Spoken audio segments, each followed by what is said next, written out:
Olá, selvagem. Eu sou o... Eu não me lembro porque eu acordei numa praia sem saber de onde eu vim, para onde eu vou. Eu não sei a minha história, não sei quem sou. E me acompanhando aqui hoje está ele. Fala galera, eu sou o Diabo Selvagem, Senhor da Alta Magia, Lorde do Inferno, Portador de todo o Caos, sendo um personagem nível 1. E também dele. Aqui é o Nando Alves, a minha história é ser um anão guerreiro. Tá, mas o que mais? É isso. E é o suficiente. E como vocês já viram aí no título e com as nossas apresentações, o episódio de hoje é sobre backgrounds. A gente vai falar um pouquinho aí sobre o que é, a importância, como é que a gente constrói se a gente faz um livro, se faz uma frase, e as mecânicas do Savage Worlds e de outros sistemas que ajudam a gente a construir essa parte tão importante, ou não, dos nossos personagens. Então, a música vai subir, vai descer e a gente já volta.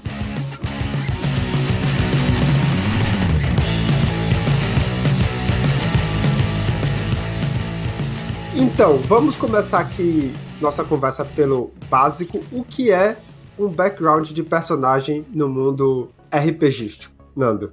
Rapaz, é uma pergunta capciosa essa. Mas o background, ele geralmente a gente chama de histórico ou antecedente, né? Mas a gente chama muitas vezes de histórico. É aquela historinha que antecede o jogo começar, geralmente. Então o jogo vai começar na primeira sessão, a gente já tem uma ideia de onde o personagem veio, o que ele é, e algumas diretrizes para determinar quais são os objetivos dele, né? O que é que ele tá fazendo ali no meio do jogo, no meio do grupo. E você já tocou assim por alto, mas para que serve esse background aí, Diabo? Como o Nando falou, o background existem dentro de uma sessão de RPG, é possível você ter pelo menos dois tipos de background. O background do cenário, né, da aventura, o que tá acontecendo até o momento, o que foi, o que vai acontecer basicamente, ou o famoso Previously on Walking Dead. E você tem o background de personagem, que ele não necessariamente está muito vinculado ao que está acontecendo ao mundo. O background de personagem mostra o que o seu personagem foi até aquele momento. Ele foi um nobre? Ele foi um ladrão? Ele foi um guerreiro? E isso ajuda tanto você como jogador quanto o narrador a encaixar a sua história dentro do macro, dentro daquela grande história que é o pano de fundo da aventura que vocês vão jogar. Ele te ajuda a se situar, ele te ajuda a se colocar dentro do mundo e como jogador ele te ajuda a definir qual vai ser a sua personalidade, qual vai ser os seus trejeitos. Ele vai te mostrar quem é você no mundo. O background ele ajuda muito nisso. E uma coisa interessante que vocês dois falaram é que o background é o que antecede seu personagem até aquele ponto na história, né, onde a aventura vai começar. E eu acho interessante que tem alguns elementos aí, né? Tem tanto a história do personagem, o que aconteceu com ele até aquele ponto, e como isso influencia tanto a personalidade quanto a motivação daquele personagem. Não necessariamente, né? Você às vezes pode ter a personalidade do seu personagem, você pode ter a motivação, sem necessariamente ter um background, o que é difícil. Mas tendo um background, você consegue enxergar essas coisas de uma forma mais clara e mais coesa. Você tendo, tipo, ele veio desse lugar, ele quer ir para esse lugar e por isso ele é assim. Mas, Godel, assim, eu acho que dar identidade à personalidade do personagem, ela pode ser de várias formas, e tudo isso é background, né?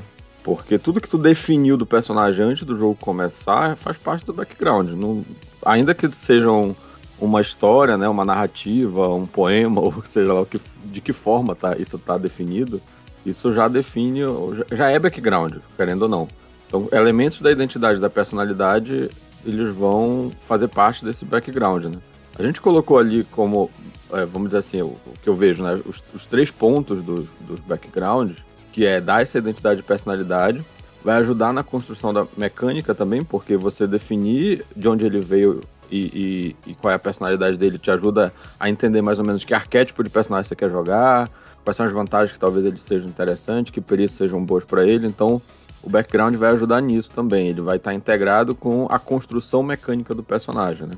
E eu acho que talvez a parte mais importante para mim, não que a primeira não seja, Mas é essa parte de engajar o personagem na aventura que vai dar a motivação para ele entrar na aventura, né? Porque não basta simplesmente, ao meu ponto de vista, o personagem ser conduzido ao longo da aventura. Ele tem que ter um porquê de estar lá. E talvez isso tenha que ser definido previamente, né? Mas não necessariamente. Porque uma coisa que talvez a gente chegue lá na frente seja falar que talvez o background possa ser definido enquanto o jogo já esteja rolando. E não necessariamente antes do jogo. Eu acho que isso que é importante. O background é a história que acontece antes do jogo, mas não necessariamente ele precisa ser definido antes do jogo começar. Só que vale ressaltar que a gente está falando aqui o que a gente entende por background. Isso aqui não é uma definição fixa, não é a gente não está determinando o que deve ser na sua mesa. Como sempre, é só a nossa opinião e o que a gente acha, né? Baseado em experiências, jogos que a gente leu e tudo mais, porque quando a gente diz background é isso, não é, né? É na nossa percepção e no nosso entendimento. Então, só para deixar essa ressalva aí. Que essa parte do áudio fique em negrito. Isto não é um guia definitivo. Nunca é, né? Aqui é uma pitacaria, né, Godel? Pitacaria gourmet aqui. E eu acho interessante esses 3 pontos, né? Que é dar identidade, ajudar na construção mecânica, logo porque nem todo sistema tem mecânicas para ajudar a ligar o background ao personagem. E a maioria hoje em dia tem, mas nem todos. E engajar o personagem na aventura. E é um negócio que o Ítalo falou, que eu quero ouvir mais, que é essa questão do background solto, aquele que a aventura não está tão definida, ou o jogador vai lá e cria o personagem sem ter uma ligação direta e óbvia com a aventura, e aquele outro em que, o que eu prefiro, o mestre entrega, olha, a aventura vai se basear nesse lugar, vai ser sobre isso e aquilo outro, e aí você vai e faz seu background conectado à aventura, né? Para adicionar aquela aventura e não algo separado que depois você vai tentar conectar no futuro. Eu sou do mesmo time que você também, assim, eu sou do time de eu como narrador, apresento o pano de fundo do cenário da aventura que vai ser feita, para aí sim os jogadores montarem os personagens. Fica muito mais fácil de você conectar A mais B, né? Mas nem sempre isso é possível, né? Porque eu acredito que quando você dá um pano de fundo pros jogadores, eles já vão meio que tendenciosamente, vamos dizer assim, eles já vão montar em cima daquilo. Não vai ser só que, galera, isso aqui vai ser uma aventura cyberpunk. Uhum. Ponto. Mais nada, não passa mais nada. Aí sim, os jogadores vão montar cada personagem a moda caralha. Mas quando você passa, olha galera, vai ser uma aventura cyberpunk, que se passa no Brasil, é no Nordeste, tem uma megacorp que tá fazendo XYZ. Vocês são membros de... Você já dá algumas diretrizes do tipo, vocês são membros de resistência. Então o pessoal já sabe assim, eu não vou poder fazer a Dona Maria que vende pão na esquina, entendeu? Ou então eu até posso ser Dona Maria que vende pão na esquina, mas na verdade ela tá envolvida com não sei o que, ela não é simplesmente Dona Maria que vende pão na esquina. Entendi. Você consegue direcionar mais ou menos os tipos de personagem que você quer pra sua aventura, como narrador. Mas aí tem uma diferença entre tu dar os elementos da aventura e dar os elementos do cenário, né? Eu vejo isso, por exemplo, dar os elementos da aventura, eu vejo no Crystal Heart que tem algumas diretrizes que eles colocam, principalmente quando eles dão os exemplos lá de ganchos de ideias de aventuras, ideias de campanhas.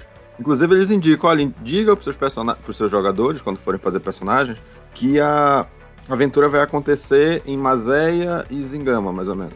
E que vai envolver essa situação aqui. E aí eles fazem personagens de acordo. Então é meio que você dá um certo spoiler do que vai acontecer na aventura, para que os personagens sejam o máximo integrados àquela aventura, né?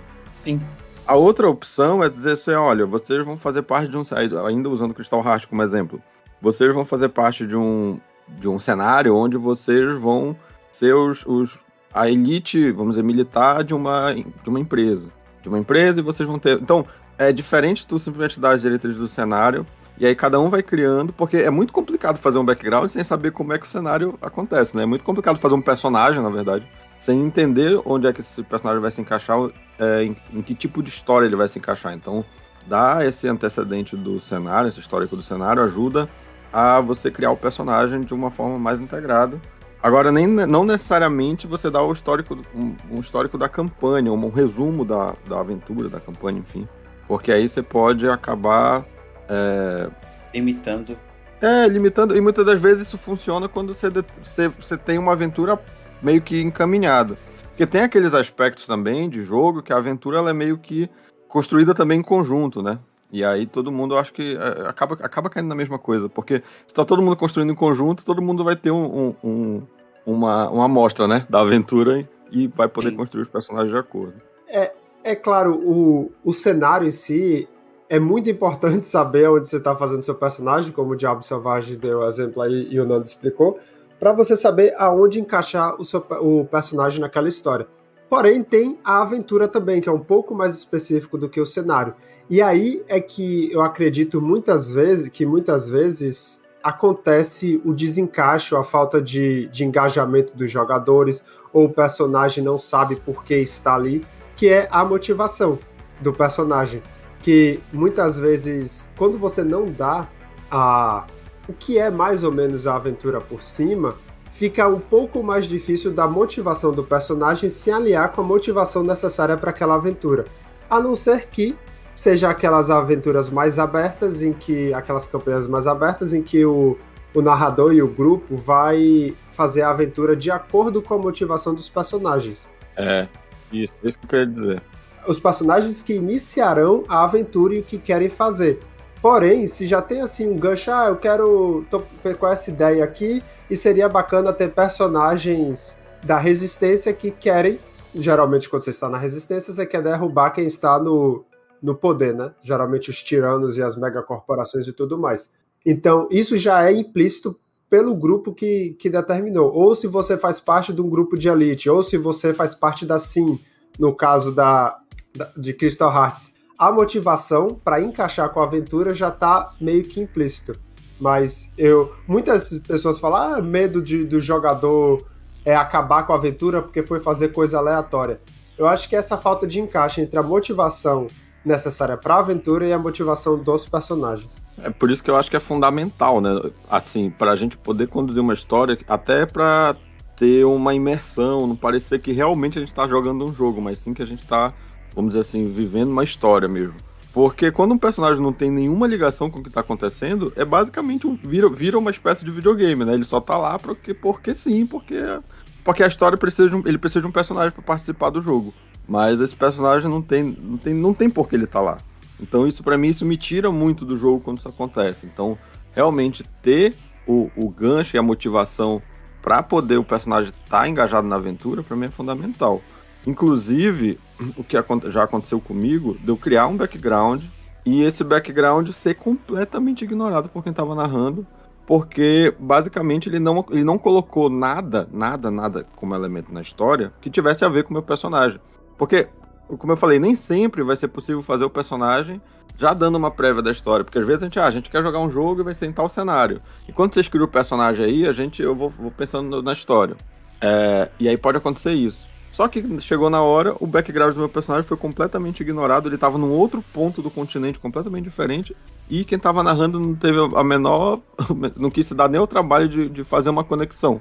E aí eu é que comecei a tentar criar as conexões e meio que empurrando isso na mesa, porque senão eu falei, não faz sentido meu personagem estar aqui. Porque de início ele não tinha nenhuma conexão, nadinha com a história que estava acontecendo. Tipo, ele era eu não me lembro exatamente, mas ele era de uma tribo e tal, e a história estava acontecendo numa guerra com outros dois reinos bem distantes, enfim. Ele tinha várias situações, vários objetivos pessoais que no final das contas não tinha como acontecer dentro daquela história. Acaba como o Goldael disse é um medo do jogador fazer um personagem totalmente aleatório e estragar a sessão. Na verdade, é mais a preocupação do narrador que se preocupa com os seus jogadores, né? É mais a preocupação do todo mundo se divertir, né? Todo mundo ter a sua história introduzida, todo mundo ter um pouco do seu mundo menor dentro daquele mundo maior. Não ser apenas mais um Porque a gente não é mais um NPC ali que só tá ali pra bater e lutear os negócios, entendeu? Não, a história dele pode mudar a história do mundo todo. Essa é a grande questão. Sim, e porque a gente aqui, o tema aqui, pelo visto, é como encaixar tanto a história da aventura e do cenário com a história e o background do personagem. E ambos as histórias, né, tanto pode ser que já tenha sido definida ou não, existem personagens importantes, existem locais, existem objetos, existem objetivos da história do personagem e da história do cenário. E quando esses se entrelaçam, é quando você tem aquela conexão mais forte. Então você tem um personagem da história do jogador e não do jogador, do personagem, e você tem um personagem na história da aventura. Você tem um local importante para o personagem, você tem um local na aventura, você tem um objeto e por assim vai. Então, quando tem essa conexão, é que eu sinto que os personagens estão mais integrados àquela história da aventura. Uhum. E aí vem o grande medo e o grande trauma de muitos jogadores de colocar a família É verdade. na história do personagem, né? Porque aí, geralmente, o narrador vai e sequestra e bota em perigo e ameaça. E aí os jogadores já ficam meio traumatizados. Eu vou botar um marido, uma esposa, um pai, uma mãe aqui. Se o narrador vai sequestrar ou vai matar, pra que eu vou fazer isso? E aí acaba que não bota, fala, não, eu sou um lobo solitário que minha família morreu e tô vagando no mundo sozinho. E aí você não tem essa conexão, essa motivação. É um clássico, cara, é um clássico. Pega a verdade mesmo, eu sou órfão, não tenho família, perdi a memória, e assim não tem como você usar o meu background contra mim. Parece que é esse medo, né? Você vai usar o background contra mim, pra me atingir. Olha, eu vou te falar que essa história de eu vou colocar amnésia que aí não vai ter como colocar o background contra mim. Amigo, você dá uma chave na mão do mestre que ele pode fazer o que ele quiser com você. Entendeu? Essa premissa a premissa de eu vou colocar como background, vou colocar como antecedente meu que eu perdi a minha, que nem o Goldal colocou na apresentação dele. Eu não lembro quem eu sou, irmão. Você colocou seu personagem, toda a história do seu personagem, a vida, o destino do seu personagem na mão do mestre. Você delegou tudo isso pra outra pessoa, né? Pra outra pessoa, exato. E você não pode nem reclamar. E aí às vezes acontece que o mestre ou a história leva a ser não é legal, né? E aí você fica, porra, não queria que fosse esse caminho. Mas eu acho que é tudo uma questão de conversa. Eu já vi jogador falar, olha, eu vou colocar que eu tenho uma filha, mas eu não quero que seja gancho de aventura, né? Eu quero que esteja lá, minha família em casa. É a minha motivação de trazer alimento para eles, de cuidar e tudo mais, mas eu não quero que, eles estejam ameaçados. E aí é uma questão de conversa. E assim também, a motivação é interessante, muitos narradores fazem isso para tentar engajar os personagens, porque funciona, né? Só que às vezes você não quer que isso faça parte da história dessa forma. O que eu acho um desperdício, né? Porque, assim, também não precisa toda vez a família estar em perigo, né? Exatamente. Mas isso entra na história do super-herói, né? Da identidade secreta. Por que o super-herói tem identidade secreta? Porque se os inimigos dele descobrirem quem eles são, vão ameaçar a família, que é o mais óbvio e direto. Então, se você tiver inimigos recorrentes, que tiverem acesso ao seu histórico, aí isso pode acontecer, isso pode ser algo interessante na história. E não necessariamente ter sempre um final trágico. Eu acho que o pessoal também precisa se permitir mais um pouco, assim. Vamos colocar um pai, uma mãe, um marido, uma esposa, um filho, enfim. Um cachorro, John Wick tá aí, 3 filmes por causa do cachorro. Por causa de um cachorro, beleza. O princípio é trágico. Beleza, o cachorro morreu. Cara, a partir disso, é o background que ele precisava pra acabar com toda uma organização de criminosos. Porque na verdade não é só o cachorro, né? Foi o cachorro que a esposa dele deu, então ainda tem isso. Exato. Assim, o background de John Wick, ele já é trágico antes mesmo da história começar, ele já é trágico. Porque o que apresenta? A mulher do cara morrendo. Esse é o background dele, a mulher do cara morreu. Primeira cena, mata o cachorro. A partir dali, meu amigo, é toda a campanha épica dele atravessando o mundo por conta disso. Sim. Agora sim, já aconteceu com vocês trazer elementos do background que, enquanto narravam, que deu um plot twist na história do personagem, e aí E aí vocês poderiam dizer assim, o jogador gostou, o jogador não gostou, enfim. Porque, vou dar um exemplo. Na minha mesa, tinha um cara que ele era viajante planar, e ele viajava entre os planos, ele era um genioqueiro, pra resolver um grande mal. Ele também tinha uma história trágica, ele fugiu do plano natal dele, porque ele sabia que existia um grande mal que estava assolando todo o multiverso, e ele precisava impedir que esse mal se alimentasse das desgraças que iam acontecendo no multiverso. Então ele ia lá e tentava resolver as desgraças. E ele e toda vez que ele chegava num plano novo, ele meio que perdia a memória, meio que pra justificar, porque ele é um personagem recorrente desse jogador. Então, em quase todo lugar esse personagem tá, numa versão diferente. E ele chegava meio que isso exauria os poderes dele, tudinho e tal, então ele tinha que escalar tudo de novo. E em uma situação que eu coloquei no último jogo, que o inimigo da campanha era ele mesmo. Que era uma versão dele que tinha meio que perdido a cabeça e tal, e tava ajudando um grande vilão da campanha, e ele acaba encontrando isso. E aí ele fala, porra, e isso deixou ele meio encucado, porque ele achou legal, mas ele ficou assim, pô, mas eu sou mal, então... Tipo, a culpa é minha do que tá acontecendo no final das contas. Você tinha um Evil Morty na sua na sua campanha. E aí o grupo meio que também culpava ele em algum momento, e ele dizia, pô, mas não sou eu, sabe? Tipo como tá acontecendo no seriado do Loki, das variantes e tal. Sim. Que todo mundo culpa o cara, e o cara diz assim, não, mas não sou eu, não fui eu que fiz, eu posso decidir de forma diferente. Então isso criou meio que uma parada diferente, um plot twist na história dele, porque ele era o cara que lutava contra o mal, ao perceber que em algum momento ele se tornou o mal tentando lutar contra o mal. E aí é do jogador se permitir isso, né? Ao invés de dizer, não quero isso, é ruim, eu nunca faria isso e tal. E se permitir engajar, o que é bacana. O que eu já fiz foi algo muito similar nessa questão. Não era uma questão de viagem planar em si, mas teve essa situação de que acho que foi jogando D&D, inclusive. Tinha um bruxo na party, né?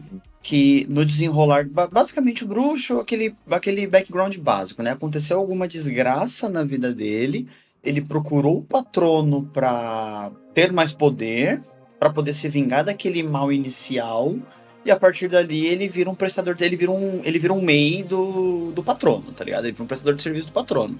Beleza. Coisas estavam acontecendo, começaram a acontecer algumas calamidades, vilas serem destruídas, que não sei o quê. Com o decorrer da história, dentro do mundo, dessa sub-história, né? Porque eu tava basicamente colocando um highlight em cada plot, né? Então naquele momento era o plot do bruxo. Descobriu-se que quem tava causando todo aquele zaralho era o personagem. Porque no decorrer da história, eu fui colocando ganchos assim, olha, toda vez que o seu personagem dorme, ele tem sonhos assim, assim, assim. E geralmente os sonhos dele era profético. Tipo assim, era aconteceu ou vai acontecer tal coisa. No final da história descobre-se que o quê? Quando o patrono fechou o pacto com o cara, ele tomou o corpo do jogador, né? Basicamente, ele tomou o corpo do personagem e dividiu ele. O cara que tava fazendo o cara que tava fazendo o mal era o vamos colocar o personagem original tentando evitar com que outras pessoas e o patrono fizesse aquela cagada, porque se o patrono chegasse nesses locais antes, ia ser bem pior. Entendi. Bacana. É bem legal fazer esses personagens com essa dubiedade, né? Que tu pode também incluir essas... De que ele no final causa o problema de forma... E no final foi ao contrário do seu, que o cara assim, não gostei muito pelo que na minha mesa já foi ao contrário de você, todo mundo, caralho, agora faz todo sentido, que não sei o quê. Isso. Não, na minha mesa não é que ele não gostou, mas ficou um estranhamento no início, sabe? Até que todo mundo se acostumou. Uhum. Mas ficou uma coisa tipo, caramba, ele pegou minha história e fez outra coisa aí com ela. Mas logo depois ele achou legal, foi um negócio meio dúbio, não foi ruim não. E eu... Pra pensar, eu não tenho nenhum exemplo assim, porque infelizmente a maioria das mesas que eu tenho narrado são aventuras curtas, né? Então, aventuras curtas você já tem mais... É um pouco mais pré-definido quem são os personagens importantes e tudo mais. Apesar que, geralmente, eu troco, mas nunca teve um plot twist, algo muito grande, não. Tem a conexão com a história dos personagens, mas nada muito... Oh, meu Deus, que gênio! Igual de vocês. Que exagero. Mas olha só, mas uma coisa importante eu acho que, né, que é a parada de quando definiu o background, né? Porque eu falei no início que, inclusive, não precisa o background estar definido logo quando... Não precisa o background estar definido antes do jogo. Ele pode ser definido depois até. Durante, você diz, né? Antes e depois do jogo começar, isso que eu quis dizer. Ah, sim. Mas eu acho importante que pelo menos tem que estar uma coisa definida, eu acho. Porque inclusive, existe uma certa... Duas escolas, né? A escola que são opostas, que é a escola do pessoal do Storyteller, que faz background de páginas e páginas, que conta desde a infância do personagem até o momento, até aquele momento na história. E existe uma outra escola que é como eu coloquei no início, né? O que você é? Eu sou um anão guerreiro. E é isso. E assim, eu acho que essa ideia de quando definir volta para aquilo que eu comentei, de que você existem lacunas de personagens, locais, objetivos, itens na história da aventura e na história do personagem. Muitas vezes você pode dizer com o seu personagem, olha, eu estou à procura de um item que alguém roubou. Isso. Que pertencia a um familiar. Então você deixa essas lacunas abertas para quando o narrador falar, olha, a aventura aqui, alguém chegou e pagou para vocês irem até essa ilha resgatar alguém. Aí você fala, opa, esse alguém é o meu familiar que teve o objeto roubado. Então você deixa em aberto e vai adicionando conforme a aventura vai se desenrolando, né? Você vai ligando. Ah, vocês têm que ir nessa tumba. Aí você pode falar, olha, pode ser que nessa tumba tem esse item aqui que eu tô procurando. E aí você vai ligando e dando a sua motivação conforme a aventura vai se desenrolando. Eu acho interessante. Tem que ser definido duas coisas antes do jogo começar, né? Aí eu acho que é meio que obrigatório. Tem que ser definido o arquétipo do personagem, porque tu não vai construir a ficha sem isso, né? Sim. Então meio que o que o personagem é, ou seja, uma parte da identidade do personagem já tem que estar definido. E pra mim tem que estar definido a motivação do personagem pra ele engajar na aventura. Ou ela engajar na aventura. Eu acho que são duas coisas que é o mínimo que tem que ter de background.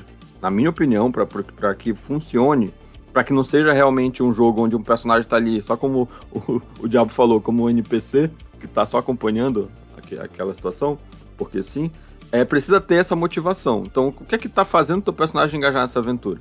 Só que eu sou da escola que prefere isso. Eu vou dizer simplesmente, e eu peço isso quando eu narro, eu quero que vocês me digam só o que são o arquétipo do personagem de vocês e por que ele tá, depois de explicar o que a aventura vai ser, né? E por que ele tá aqui. E aí a gente vai montar, vai fazer essa costura para que os personagens tenham uma motivação legal para poder engajar na aventura. O resto, eu prefiro que seja criado durante o jogo. Inclusive, por quê? Porque eu já criei personagem, já defini personalidade antes do jogo começar, e depois que o jogo começou, eu percebi que aquele personagem eu queria que fosse outra coisa. Mas eu já tinha definido antes a personalidade. Ele ia ser um personagem sério, com uma história trágica. Chegou na hora, eu tava interpretando um cara extremamente cômico, de boa e tal. Aí eu falei, eu comecei a perceber, não, a gente não conhece o personagem antes do jogo começar. Essa é a minha filosofia. A gente acha que conhece, mas pelo menos eu, né? Na minha limitação, eu não conheço, na verdade, o personagem antes dele começar. Então eu prefiro jogar uma ou duas sessões pra ver, que tom esse personagem tem. E aí eu vou inserindo certas coisas. E fazendo isso que o Godel colocou. Botando bastante elementos abertos. Várias pontas soltas pro próprio quem tá narrando vir e preencher. Então eu vou dizer, olha, eu tô buscando vingança porque alguém fez exatamente isso. Alguém traiu a minha tribo. E eu vou atrás dessa pessoa. E quem foi essa pessoa? Não, aí a gente você que define, a gente que define durante o jogo. Alguém interessante pra aventura, por exemplo. E aí eu acho isso supra-sumo, porque você tá ajudando quem tá narrando a envolver teu personagem. Não tá botando simplesmente dizendo pra essa outra pessoa, envolve aí meu personagem e te vira. Sem nenhuma ajuda. E e qual a sua escola, Diabo Selvagem? Eu já participei muito da escola de sandbox, né? Basicamente. Cria seu personagem e eu vou montar uma história em cima disso. Nossa. É horrível. Diga-se de passagem. É divertido, sim, vou contar. Para aventuras curtas, é divertido. Para treinamento, principalmente para treinamento de improvisação. Sim. Mas hoje em dia eu prefiro muito mais a questão exatamente como eu falei, de pegar e eu entrego o background do cenário e para aquela aventura eu já coloco um pouco do que tá acontecendo, né? Um exemplo disso é Canudos Overdrive, por exemplo, a aventura que eu publiquei pela Retropunk. Cara, é um mundo cyberpunk. É no Brasil. Beleza. Só que o que é exatamente? Aonde no Brasil? O que tá acontecendo? Qual que é o rolê? Eu já entrego algumas coisas para os personagens já se definirem dentro daquele contexto, que fica muito mais fácil para eu entregar também uma diversão para os jogadores. Entendeu? Fica mais fácil de eu montar uma aventura divertida para todo mundo, não só para mim, que afinal de contas, narrador também é jogador, só muda um pouco a função, mas entregar para eles um negócio de, ó, esse é o rolê, a gente vai montar em cima disso. Eu vou colocar pontos nesta aventura que vocês vão me entregar. Aí eu vou ter que moldar a minha aventura, o meu enredo, com as coisas que eles entregaram. Um exemplo disso foi a personagem da Trinca-Ferro, que ela era uma presidiária que saiu e ela tinha como hindrance, né? Tinha como complicação inimigo. Eu coloquei esse inimigo na história, ponto. Moldando a aventura em cima disso. Usando o background dela para ampliar ou modificar o background do meu cenário. Mas eu tenho mais a questão. Quando tu joga, os teus personagens são de background extenso ou aquele rabiscado só? Depende do nível. Depende do número de avanços, depende do nível, dependendo do sistema. Se é um personagem... Depende da proposta exatamente, também porque do é que nem eu falei, eu falei brincando no começo, mas é aquela sensação de... Não adianta nada eu ter um personagem de um puta background, senhor da magia, blá, blá, blá, blá, blá, blá, blá, blá, blá, que encarou legiões infernais, nível 1, entendeu? A não ser que tenha como background um contexto do seu, por exemplo, do exemplo que você deu, que toda vez que ele troca de plano ele meio que reseta, aí é uma coisa, mas tudo depende muito da proposta, porque não adianta nada fazer um background extenso pra uma aventura curta, ou um background extenso pra um personagem de nível 1. E também fica muito chulo fazer um background curto pra um personagem que já tá heróico, por exemplo, entendeu? Tipo assim, eu sou um anão guerreiro heróico, tá. O que transformou você em heróico? Não, é assim, eu não sei se é algo que realmente é obrigatório. Até quando você é heróico, você tá no nível 10, vamos dizer, no D&D, se tu realmente tem que ter um background escrito. Eu acho que tu pode ter alguns bullets só. Eu sou a favor disso. Pra exatamente você ir sentindo o personagem durante o jogo e ir adequando isso. E entregando de acordo com o que a campanha vai avançando, tu vai entregando, vai criando essas coisas. Inclusive, eu acho que porque o Savage World ajuda muito nisso, né? Exato. Com certas mecânicas. E aí, tipo, pô, é muito mais legal, eu acho que... é mais legal eu definir as coisas em jogo do que eu definir antes do jogo. Eu acho isso. E como primeiro pra mim qual a proposta, quanto tempo vai durar, o quão definido já está a aventura. Eu acho que isso influencia bastante, mas... Uma coisa que eu aprendi lendo os quadrinhos de Crystal Hearts, que eu comecei a fazer e que eu adoro como jogador, é quando você vai tomar uma ação com o seu personagem, ao invés de só declarar a ação, eu tento, quando apropriado, explicar um pouquinho do background, por que está tomando aquela ação. Então, por exemplo, tem que conversar com o nobre lá, para pedir alguma coisa. Eu falo, olha, uma vez o nobre chegou cobrando as taxas de minha família e eles não tinham, o nobre foi e levou a nossa vaca, por exemplo. Então, eu já tenho uma raiva de nobre. Entendi. Então, eu não estou muito satisfeito em conversar e por isso eu vou usar intimidar ao invés de persuasão. E aí, eu vou criando na aventura alguma coisa que explique aquela ação do personagem. Óbvio que não é toda a ação, porque senão eu ia ter um livro e um dia... Mas... E monopolizar a mesa, né? E monopolizar a mesa também. Mas assim, quando eu vejo que é apropriado, que tem relação com o que já foi construído com o personagem até ali e tudo mais, e eu acho bem, bem legal isso. Eu vou te falar que eu acho isso bacana, porque inclusive tu justifica a ação do personagem naquele momento e também a tua atitude diante daquela situação, né? Então, tipo, a minha postura diante da situação é indiferente, ou então, não, eu gosto disso. Aí tu vai explicando. Só que, ao mesmo tempo, tu não é algo que já estava dito. Tu vai criar na hora, né? Tu vai pensar, pô, nessa situação, como meu personagem reage e por quê? E aí o porquê que tu vai acabar trazendo. Eu acho que isso, como eu falei, isso acontece muito nos meus jogos. Eu trago esse elemento, quando eu tô narrando, no Savage World, como o interlúdio. Então o interlúdio eu faço, e às vezes, muitas das vezes eu penso assim, poxa, essa é uma situação que os personagens precisam de Bane. E eles estão sem, ou eles estão com pouca. Vou fazer um interlúdio aqui. Aí, diante dessa situação, vocês lembram de alguma coisa no passado de vocês que aí relacionam com o que tá acontecendo, e aí eles vão explicando, olha, porque o meu personagem... Aí exatamente isso que tu fez, Godel. Só que aí, tipo, dentro dessa mecânica do interlúdio no Savage Worlds. E aí vai... Até isso dentro do combate. Então, tipo, ó, o personagem tá numa situação bem complicada. Aí no meio do combate eu falo, olha, essa situação te lembra alguma coisa que teu mestre disse, ou uma outra situação parecida que tu passou, vamos fazer um interlúdio. Aí, pá, faz um interlúdio. Qual foi essa situação? Aí é meio isso. E aí eu acho legal fazer essa criação do personagem durante o jogo, até porque todo mundo acaba se apropriando disso muito mais do que você entregar um background com 5 páginas só pra quem tá narrando, e essa pessoa muitas das vezes vai cagar pra 95% disso, porque não vai lembrar também. Porque eu acho que tanto a ficha quanto o background é a proposta do seu personagem para aquele mundo, é o que você gostaria, é o que você quer. E se você dá 5 páginas, só que tem outros 4 jogadores, então dá 25 páginas ao todo, para uma aventura que vai durar 2 sessões, muita gente vai sair frustrada, porque não dá para encaixar tudo. E eu já cometi não vou dizer erro, eu fiz um experimento uma vez de mandar meio que um questionário de umas 9 perguntas para alguns jogadores, porque eu queria testar essa forma de fazer a aventura, né? Então tinha as perguntas de onde veio, qual um personagem que eles odeiam, um personagem que eles amam, o objetivo, e algumas perguntas assim, para costurar tudo e fazer uma aventura que envolvesse elemento de todos os personagens. Eu gostei. Funcionou.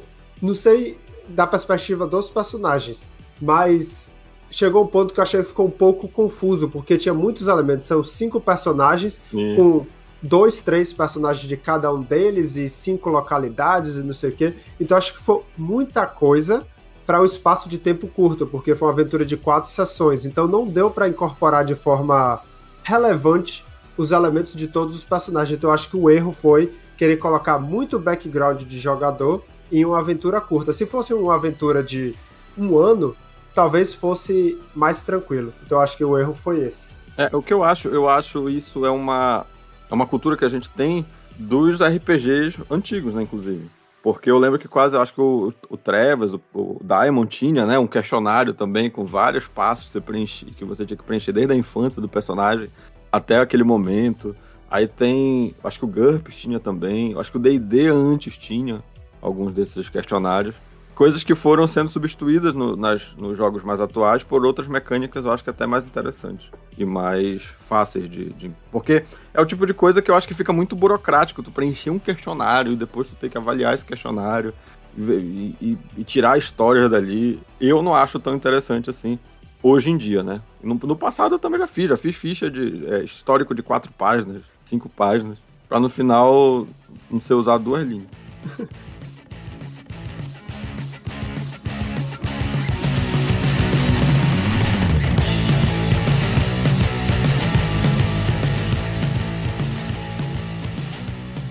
E como vocês falaram algumas vezes aí sobre as mecânicas do jogo, né, e como elas se conectam com o background, o Diabo Selvagem deu o exemplo aí do inimigo, que é uma complicação do Savage Worlds. Vamos falar aqui rapidinho de algumas mecânicas de background que a gente gosta de outros sistemas e aí depois a gente volta para Savage Worlds para falar, porque eu acho que Savage Worlds tem o melhor sistema, e é isso. Pode ser, a gente pode roubar algumas coisas de outros, mas eu adoro a forma que o Savage Worlds traz. Então, Diabo Selvagem, qual a mecânica assim, de outro sistema que você curte? Uma que eu gosto muito, que talvez não interfira muito na questão de como o personagem interfere na aventura, mas serve muito como um norte para o jogador montar a personalidade do personagem, caso ele não tenha ideia do que fazer. Não, eu quero fazer um personagem, mas não sei fazer exatamente o quê.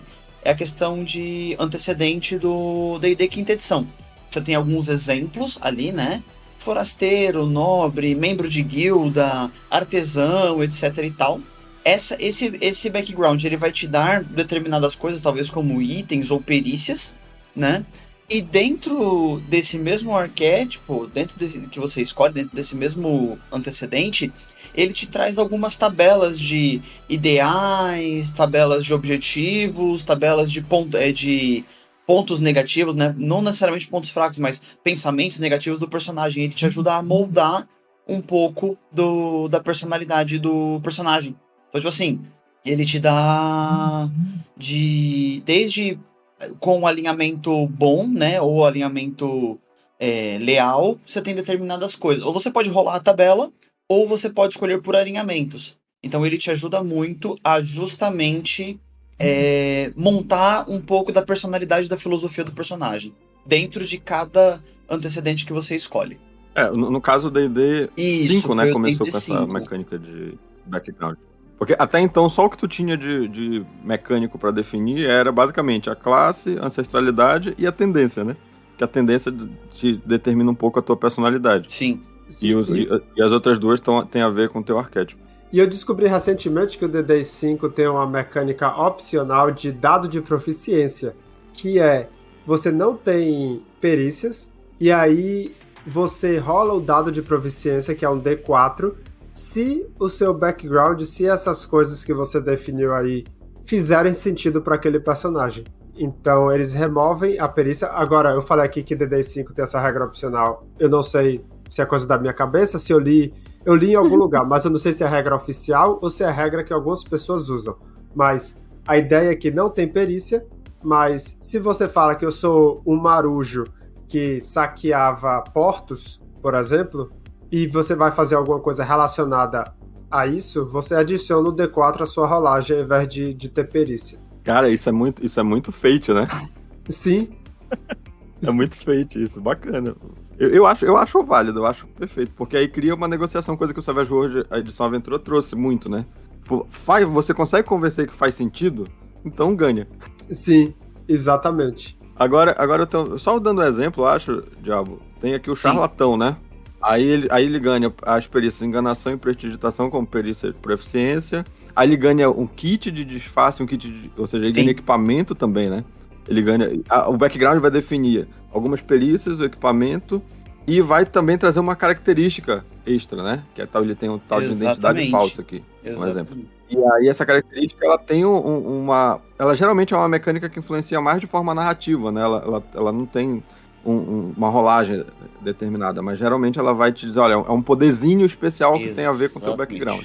Fora traço de personalidade, ideal, vínculo e defeito. E você, Nando? Qual sistema que você gosta, assim, da mecânica de background?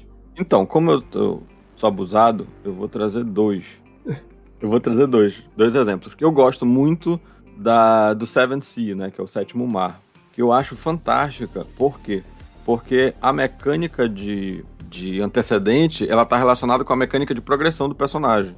De uma certa forma, né? Que é a parte que eles chamam de histórias, né? De criar histórias. Então, o teu personagem, ele evolui no Seventh Sea quando ele alcança objetivos que você determinou pro seu personagem. Então, você não evolui alcançando objetivos da campanha, você evolui alcançando objetivos do personagem. Então, meio que você é forçado mecanicamente a ter objetivos pessoais que você precisa incorporar dentro daquela... E de uma certa forma, quem tá narrando também precisa te ajudar a levar. Te ajudar a conduzir a esses objetivos, né? Então, de forma bem simplificada, você tem que determinar, quando você está fazendo uma história, você pode ter várias ao mesmo tempo, você tem que determinar como essa história termina. Então, tem um exemplo aqui que é uma realeza verdadeira. Quando finalmente o personagem conseguir chegar na realeza, isso é um objetivo de longo prazo, vamos dizer assim. O objetivo dele é alcançar ser nobre. E qual é Aí tem que ter uma recompensa em jogo, que é uma vantagem que tem lá, que é a vantagem rico em rank 3. E aí, toda vez que você escolhe essa vantagem, isso vai determinar quantos passos você tem que fazer para alcançar esse objetivo. Então, quanto maior a recompensa, mais passos tem que fazer. Então, essa recompensa, como ela é rank 3, ela tem que ter 3 passos, e assim vai. Então, é muito legal, eu acho essa forma de tu pensar. Como o meu personagem vai alcançar determinadas recompensas dentro do jogo, que inclusive inclui vantagens e perícias, etc. E isso está completamente relacionado com os objetivos pessoais do personagem. Então isso é uma mecânica que eu acho fantástica, que é você conseguir evoluir a partir dos objetivos pessoais. Interessante, e dá para trazer pro Savage World sem muito problema, né? Exatamente. Dá pra trazer de forma bem tranquila mesmo, porque aí você tem também tem vantagens, perícias e atributos, né?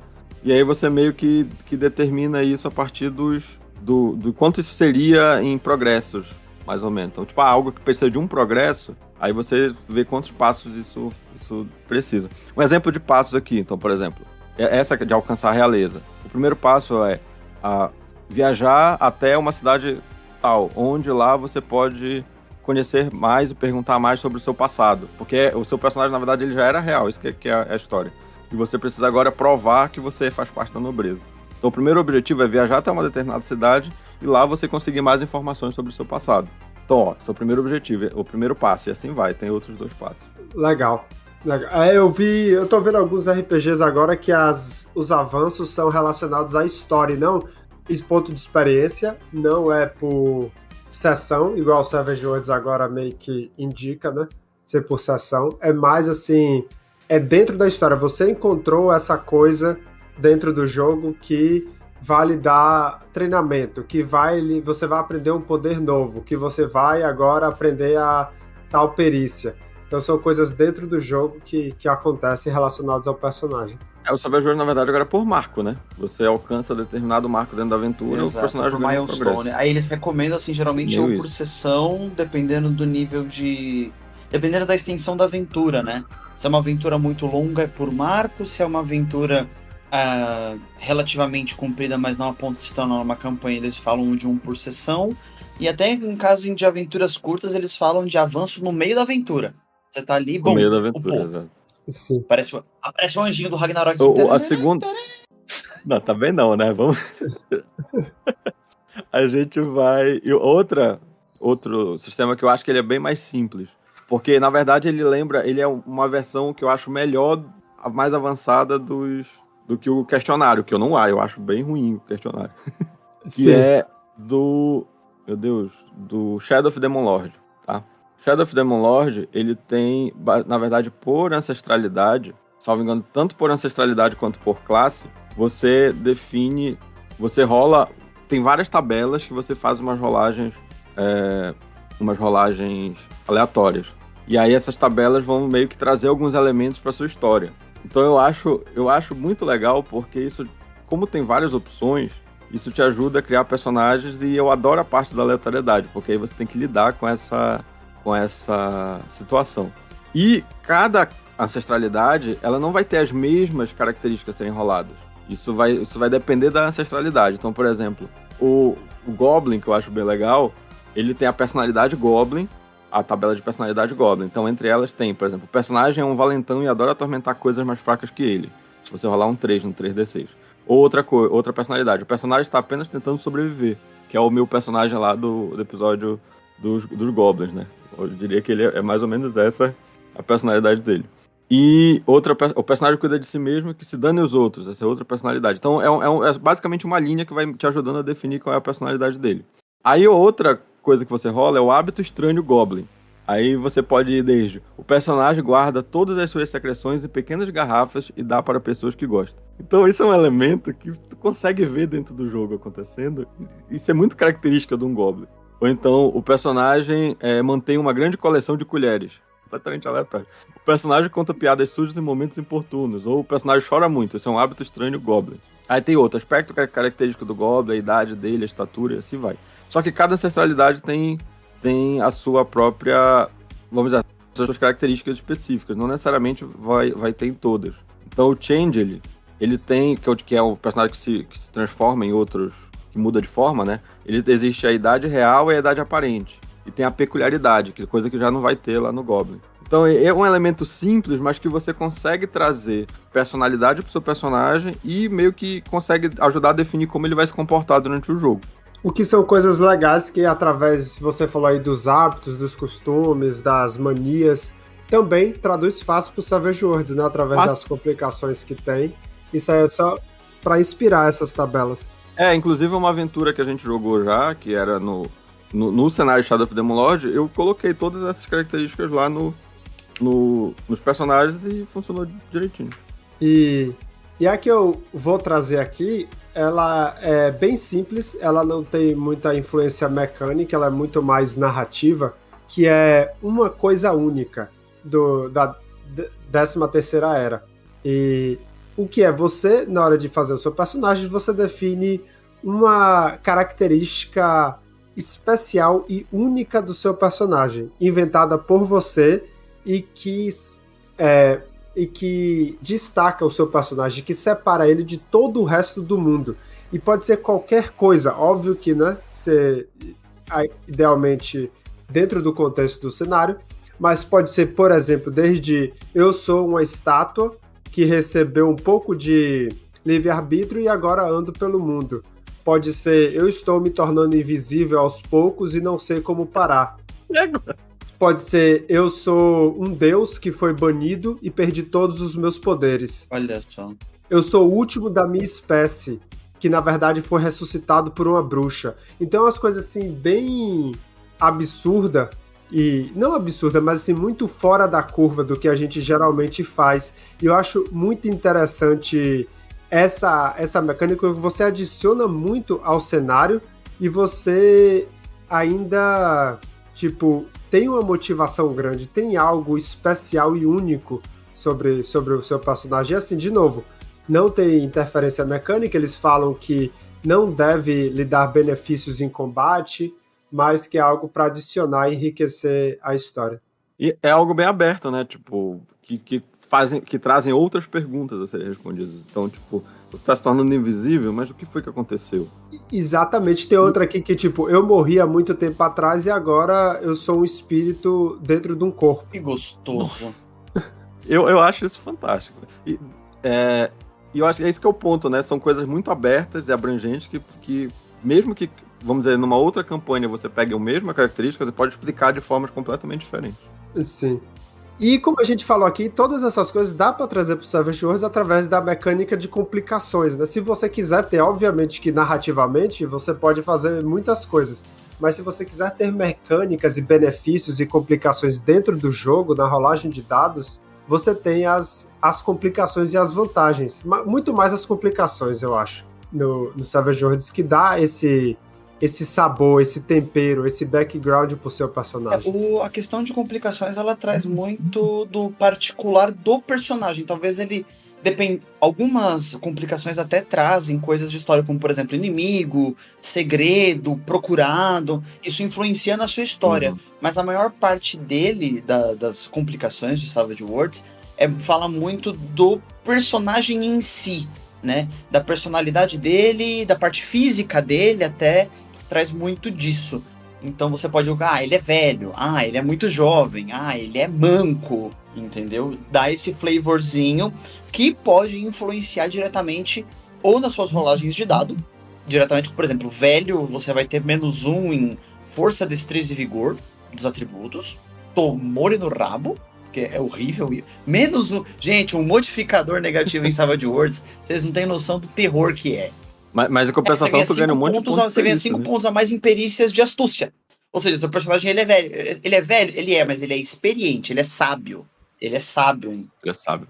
Mas aí, de qualquer forma, isso ainda traz perguntas que precisam ser respondidas, lacunas, né? Então, teu personagem é inimigo, mas quem é esse inimigo? Por que ele é teu inimigo? Teu personagem se tornou manco, como é o caso lá. Mas o que foi que aconteceu? Teu personagem tem um segredo. Qual é esse segredo? Por que você precisa... Então, são questões que vão te trazendo, que determinam certas coisas dentro do jogo, mas ao mesmo tempo te instiga a pensar em porquês. Instiga a pensar porquês que explicam aquela situação. Aí você tem o dever também, né? Que você tem alguma obrigação e aí você já adiciona algo mais ao cenário. E assim, o próprio sistema lhe sugere a começar pelas complicações, né? Você pensa no conceito do personagem como um todo, e aí você vai para as complicações que muitas vezes você adiciona tanto a personalidade quanto a história só por escolher as complicações. Ali você eu pelo menos sinto que quando eu penso no arquétipo de forma mais vaga, e aí vou para as complicações, eu já começo a pensar na história do personagem melhor, eu já vejo como conectar ele à aventura melhor, só escolhendo aquelas 2, 3 complicações ali. Eu acho que o Savage Worlds, inclusive, no básico, né? ele diz que tu começa pelo conceito, determina a ancestralidade e depois vai para as complicações. Depois disso, faz todo o personagem para no final fazer o histórico.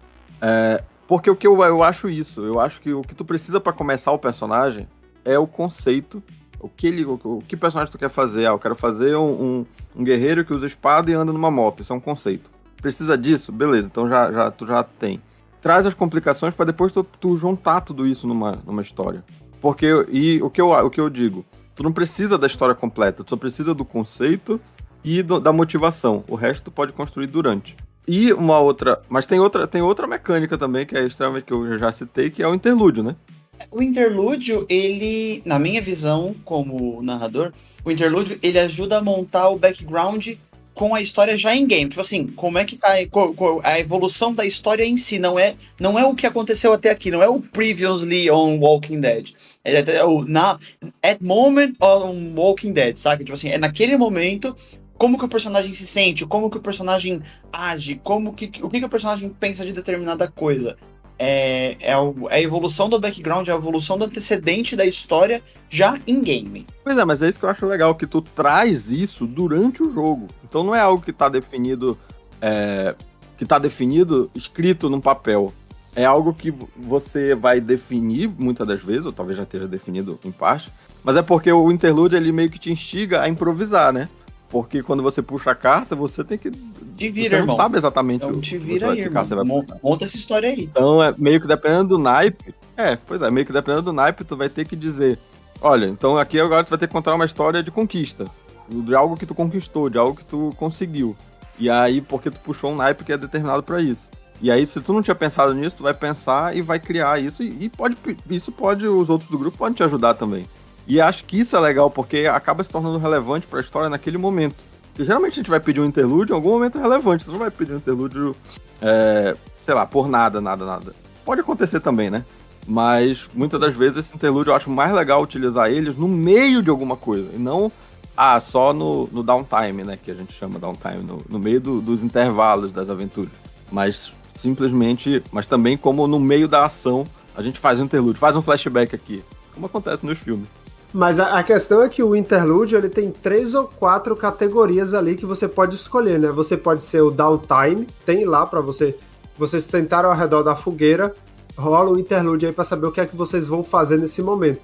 Você tem a parte de história do passado, que você, por exemplo, tá na viajando de carroça, ou no meio de um combate, e conte alguma coisa do seu passado, relacionada ao tema de acordo com a carta. E tem, como o Diabo Selvagem falou, o do que está acontecendo naquele momento. Então, vamos pegar o exemplo de viagem também, e aí você vai e tem que contar alguma dificuldade ou problema que o grupo teve que negociar no caminho. Então, você pode adicionar a história corrente, você pode fazer o downtime, ou você pode contar uma história do passado do seu personagem. E tudo isso dentro da mecânica de interlúdio. Mas eu acho que, inclusive, isso pode ser usado sempre para se referir ao passado também.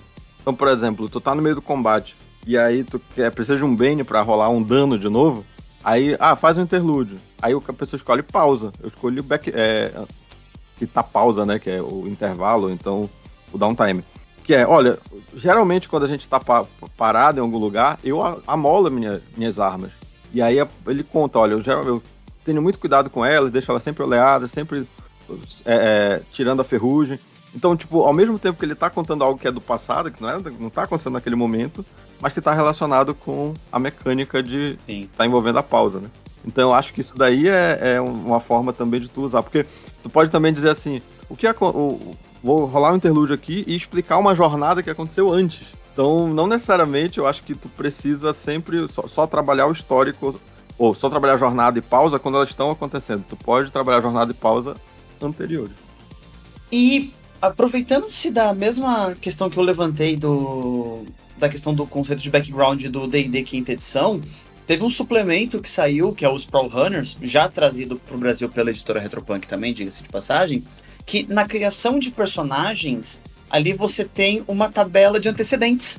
Você tem algumas tabelas de antecedentes, que é o que motiva o seu personagem a participar dessa resistência, a fazer parte daquele movimento que quer se livrar da situação das megacorps. E ela se divide em 4 tabelas, que são o trabalho o tipo de trabalho que você tinha antes de acontecer qualquer situação, as suas raízes, né?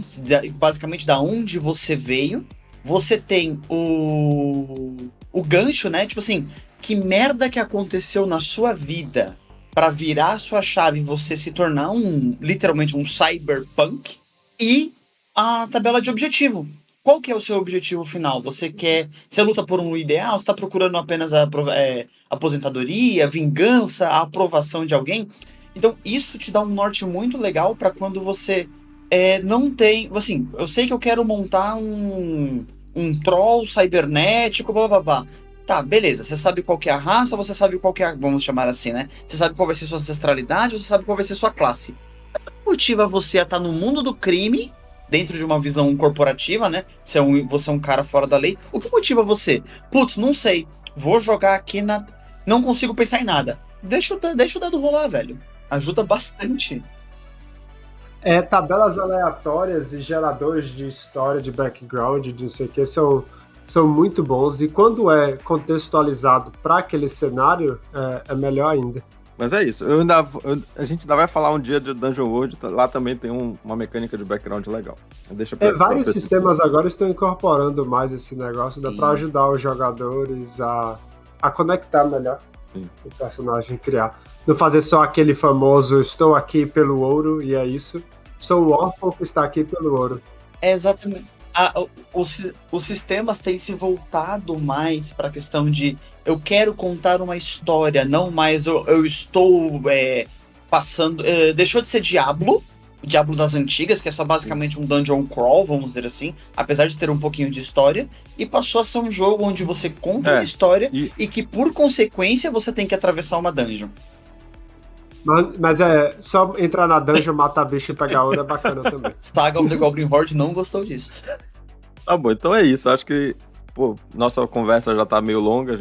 Agora que eu ouvi vocês, estão aí do outro lado, mandem algum feedback pra gente nas nossas redes sociais, mandem por e-mail, mandem por carta, sei lá, carta não dá, né? Mas mandem por e-mail, mandem pelas redes sociais.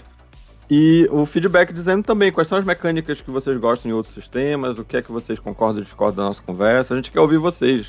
A gente gosta dos likes, mas a gente quer ver algumas letrinhas ali também.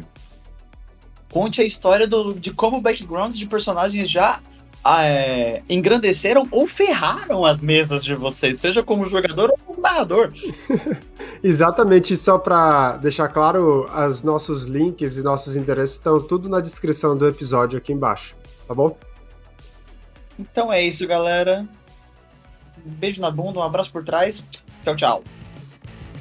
Um beijo pra vocês. Tchau.